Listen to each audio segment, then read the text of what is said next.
Hello everybody, this is Salam, also known as the Nobel Player, and today I'm going to be doing a review for Inside Out 2. This is the sequel to the original movie that came out 9 years ago, and in this movie we're now following Riley as a teenager. She's going to go into a brand new high school, she's going to make a lot of new friends, she's going to be part of a prestige hockey team, and at the same time she's got to balance her old life with her old friends that she's made as well.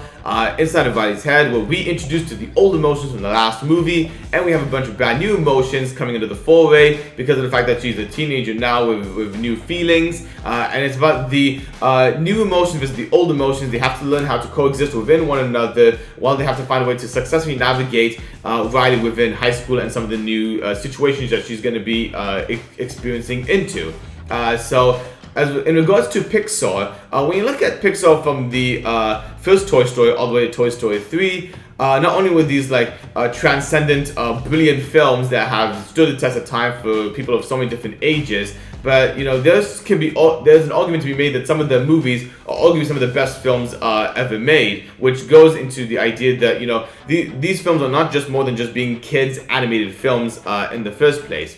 But after Toy Story 3, I felt there was a huge creative nosedive really that's been going on. So up until now, the only movies I had really enjoyed personally were the first Inside Out and Coco. Coco's a very special film to me, but that's a different story for another day. But with the original Inside Out, I really liked it a lot actually. Not one of my top tier Pixar films, but I love how creative and ingenuitive it was, and the idea that they were tackling the story about when you are a child, for example, and you're moving, for instance, moving from one city to another, one country to another, and how we're supposed to understand and compress our feelings in a certain level. I thought there was a lot of really great ideas that were being well executed to the point that it became these universal themes that really appealed to kids and adults. And as again, much like the best Pixar films, have really stood the test of time in Pixar's catalog. So when they're making a sequel to that movie in particular, I didn't know really what to expect. I actually didn't have really high hopes for it because we have a different creative team that's coming on board, and we're at a time now with Pixar where they had they're at the lowest point in their entire studio with a lot of mediocre films that have been bombing at the box office.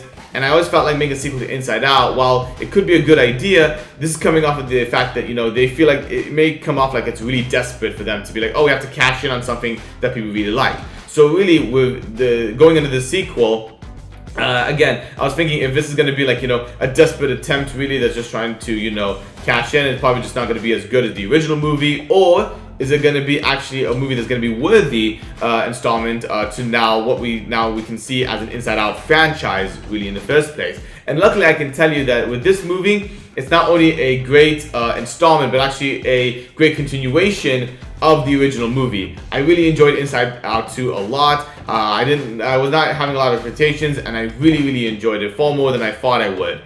So first I want to get through the positives of the film. I really like, obviously, going into this film that with Pixar you're going to have great animation and a great voice cast to fill out these characters.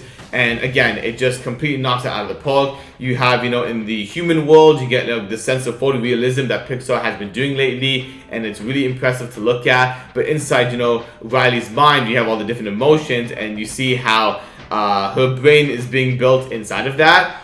It's really colorful and extremely well animated to the point that a lot of the story that they want to tell throughout it really lends itself very well in terms of the fact that she's a teenager and all the things that she has to be going through, for instance, and how these emotions can really convey the storytelling of actually growing up in development and personal development really does work on a universal level. The animation really lends itself very well to both kids and adults, and this story can be told far better than if it was told in live action. I want to say in terms of the characters, we have the old emotions, joy, sadness, fear, anger, and disgust.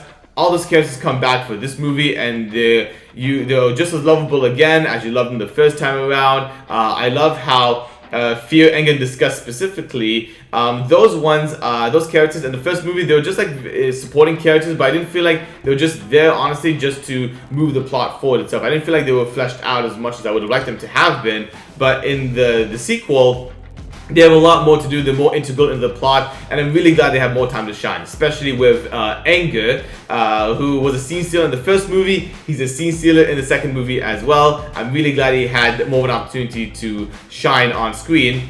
And with the new emotions, we have anxiety, embarrassment, envy, and ennui, if I pronounce that correctly. Those are the new emotions coming in, because as Riley is now a teenager with these new feelings that should be coming into the foray, and they all play very well alongside the older characters from the previous movie. Anxiety kind of takes the lead in this one. She's kind of like she's pretty much the villain of the story, and you sort of see as a villain she's pretty good, because you understand like where she's coming from, and she has a lot of strengths and weaknesses that are put into the foray, that put anxiety onto the test. And a lot of the other characters that I had mentioned, the new emotions, all play really well at the same time. They serve the story very well. They're not, like, in my opinion, like derivative copies. Like, I thought embarrassment was going to be like a copy of sadness. I thought anxiety was going to be a copy of fear, for instance. But they have their own distinct personalities and their own goals that stand out. And I think a lot of fans of the original movie, if they're going into this new one, I think you're really going to appreciate what the new emotions really have to offer in the first place. There's a lot of, there's some really good humor here and there, of course, that you would expect. I like how in this story, especially as a teenager, even like, when you're a kid, for instance, there are certain things you can actually go through, especially, at that movie, the first one, it was about, moving from one place to another, and how comfortable do we feel about it, how honest and true can we feel about it, we really feel about our emotions. In the sequel, there's so many things you can do in terms of how you make new friends and how you want to be the very best at something, to make good first impressions. And I think these ideas honestly work really well, whether you're a child that's going to become a teenager, if you are a teenager right now, or you're an adult who experience those sort of things. There are a lot of moments and certain scenes that will stand out to you no matter how old you are. There was one scene actually near the end of the film. It sort of becomes part of the resolution of the film that is actually really emotional, and it really is almost relatable, I think, to so many people. I myself actually was feeling a little bit like, I'm not crying really necessarily, but I was feeling choked up. Now, granted, I had a bit of a lump in my throat because maybe the popcorn that I was shoving in my throat, but really, I was starting to well up a little bit, because there was something that really resonates with me, and it's something that's really personal to me that I've experienced at the same time. This movie depicts that really, really well in animation form, and again, I think it's just going to really appeal to a lot of people. I'm not going to give away what it is, so you don't get, I don't want to ruin the surprise for you guys.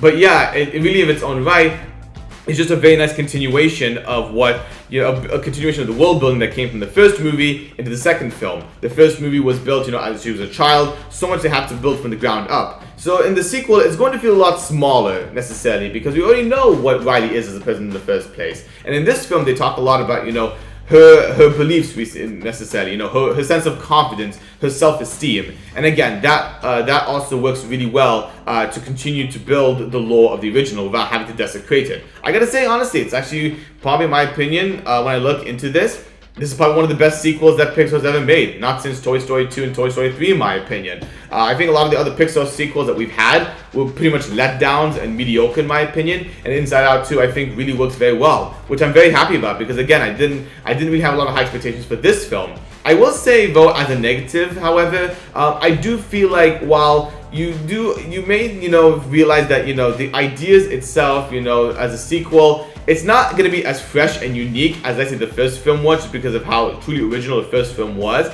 and this film is more of a continuation.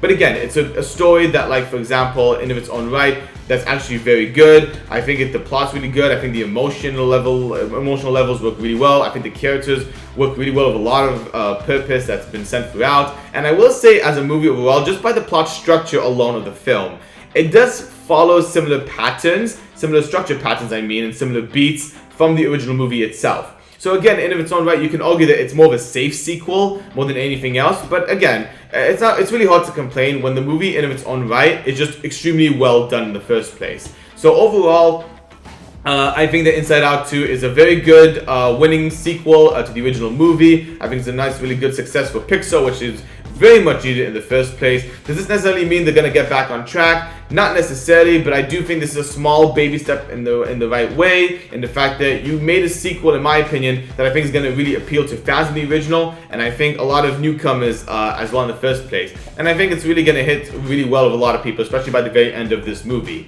So overall, on a scale of 0 to 10, emotions, I'm going to give the film an 8 out of 10. I think this is definitely worth your time. I was genuinely surprised by this movie. Again, I was not expecting to like as much as I did, but really, really impressed by it. And yeah, highly recommend you go see this film. So I want to know what you guys think in the comment section below. If you guys have seen this film, did you guys like the movie? Did you guys not like this movie? How would you guys feel about, this being a sequel? I would say personally it's on par with the original in my opinion. I think they both complement very, very well, because again, I feel like these two movies work really well as one big story. Necessarily in my opinion, and it really depends how they're gonna do it. If they decide to make a sequel, it probably will happen, because this movie is making a ton of money as far as this recording goes. Pretty impressive to have right now the biggest opening weekend of the year, up until probably in my opinion Deadpool and Wolverine comes out. But yeah, I want to know what you guys think about the movie down below. If you guys like more reviews, more videos like this, talking about reviews, reactions, talking about movies, video games.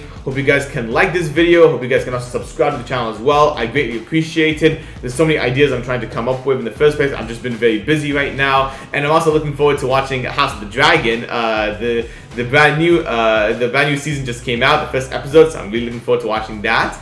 And until then, I'll see you guys in the next video.